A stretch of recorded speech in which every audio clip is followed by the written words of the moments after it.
A tangent to hyperbola x square upon 4 minus y square upon 2 equals to 1 meets x-axis at P and y-axis at Q. Okay, PR and QR are drawn such that OPRQ is a rectangle. Very good. And then R किस पे लाई करेगा, लूकस वगैरह, R का लूकस हमें चाहिए. Okay, तो now अगर मैं इस पे टेंजेंट, इस पे कोई पॉइंट मानूं, वेरिएबल पॉइंट मानूं, तो क्या मान सकता हूं? 2 sec थीटा मान सकता हूं, थीटा वेरिएबल है, और √2 tan थीटा, ये पॉइंट मान सकता हूं. सही है.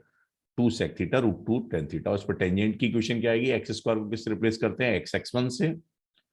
तो x into 2 sec theta by 2 by 4, and y square करो y1 से, y into √2 tan theta by 2. ठीक है, इक्वल्स टू 1. ये टेंजेंट की इक्वेशन आ गई मेरे पास at the point 2 sec theta comma √2 tan theta for the given hyperbola. Okay, मतलब ये कैसे माने? इसको सेटिस्फाई करना है. वैसे पैरामेट्रिक की इक्वेशन होती है a sec theta b tan theta, उससे भी मान सकते हैं, ये एक ही बात है. एंड एक्स स्क्वायर को अगर मैं एक्स x1 से, y स्क्वायर को y1 से, और x को x plus x1 by 2, y को y plus y1 by 2, xy को xy1 प्लस y और x1 बाई 2 से रिप्लेस करता हूं, तो टेंजेंट की इक्वेशन आ जाती है. ये आ गई लाइन. अब क्या कह रहे हैं, इसको थोड़ा सिंप्लीफाई कर लेंगे. चलो कर लेते हैं भाई. x sec थीटा है, 2 को गायब कर दो, यहाँ पर 2 आ गया है. ठीक है, ये 2 रहने दो, कोई दिक्कत नहीं है. √2 y tan थीटा बाई 2 है, और इक्वल्स टू 1 है. ये जो टेंजेंट है, ये क्या कह रहे हैं? Meets the x axis at p and y axis at q. ठीक है, तो x एक्सिस को p पे जाके मीट कर रही है. x y को 0 किया तो कितना आएगा? 2. ये p मेरे पास आ गया, इसके कोऑर्डिनेट्स कितने आएंगे? 2 बाई sec थीटा, तो 2 cos थीटा आ जाएगा, कॉमा 0. ठीक है, ये p पॉइंट है मेरे पास, x एक्सिस को p पे जाके मीट कर रही है ये टेंजेंट, तो y को 0 किया तो आ गया 2 cos थीटा. ओके, एंड मैंने x को 0 किया तो ये आएगा, तो ये कितना आ रहा है? y इक्वल्स टू आ रहा है √2, ये क्यू है मेरे पास. क्यू कितना आ रहा है? √2 cot theta 0 comma √2 cot theta. ये आ गया मेरे पास. ठीक है, ये आ गए. P और Q ये दोनों हो चुके हैं. अब क्या कह रहे हैं? OPQR is a rectangle where over is the origin. ओ भैया ऑरिजिन है, रेक्टेंगल यहां पे ये आ रहा है. ठीक है, तो ये R कहां लाई करेगा? R को मैंने H कोमा K मान लिया. तो H की जो वैल्यू है मेरे पास, H की वैल्यू कितनी आ रही है? 2 cos थीटा आ रही है, ध्यान से देखिए. और K की जो वैल्यू है, K की वैल्यू आ रही है -√2 cot थीटा.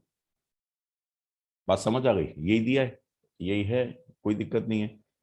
अब क्या करना है कि एच और के में रिलेशन निकालना है. कहां लाई करेगा? एच और के लोकस निकालना है.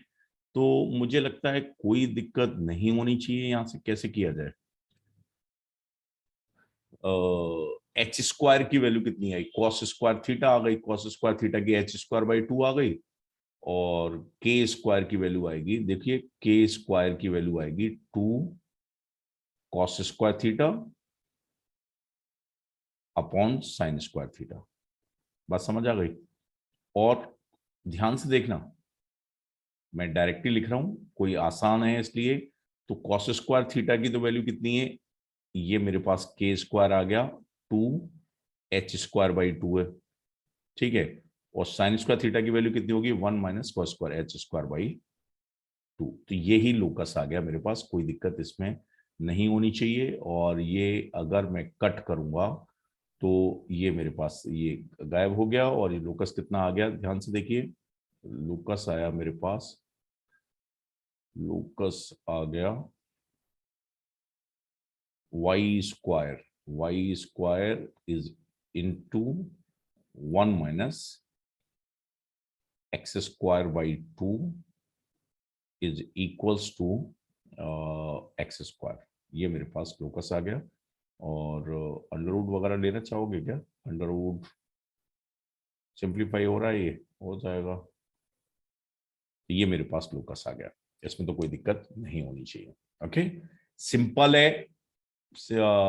टेंजेंट के बारे में आइडिया होना चाहिए और लोकस पूछा गया है, तो मुझे लगता है इसमें कोई दिक्कत नहीं होनी चाहिए। ओके, ध्यान से देखिए, यहां पर कॉस थीटा की वैल्यू h/2 है, तो कॉस स्क्वायर थीटा की वैल्यू h/4 होगी यहाँ। बात समझ आई? और ये h² by 4 होगी। तो इससे क्या होगा, y², 2 तो गायब हो जाएगा, यहाँ 2 भी बचेगा एक, और x² by 4 equals to x², ये आ जाएगा। एक बार कैलकुलेशन और चेक कर लेना, मुझे लगता है कोई भी दिक्कत नहीं होनी चाहिए, आसान है, और जो कंसेप्ट है वो समझ आ गया होगा, और इसमें अच्छे से आप इसे सॉल्व करना सीख चुके हैं, और मुझे लगता है कोई भी दिक्कत नहीं है। इनफैक्ट ये भी ध्यान रखना कि ये जो पॉइंट है इधर ही लाई करेगा, ये फोर्थ क्वाड्रेंट में ही लाई करेगा, रेक्टेंगल इधर तो कहीं जाके बनेगा नहीं। तो ये पूरा का पूरा कर्व ना आए, लेकिन वैसा नहीं है, सिंपल इक्वेशन पूछी है, जो कर्व का पार्ट है वो किस पार्ट की इक्वेशन है, वो मेरे पास ये आ जाएगी, और मुझे लगता है इसमें कोई भी दिक्कत नहीं होनी चाहिए। ओके।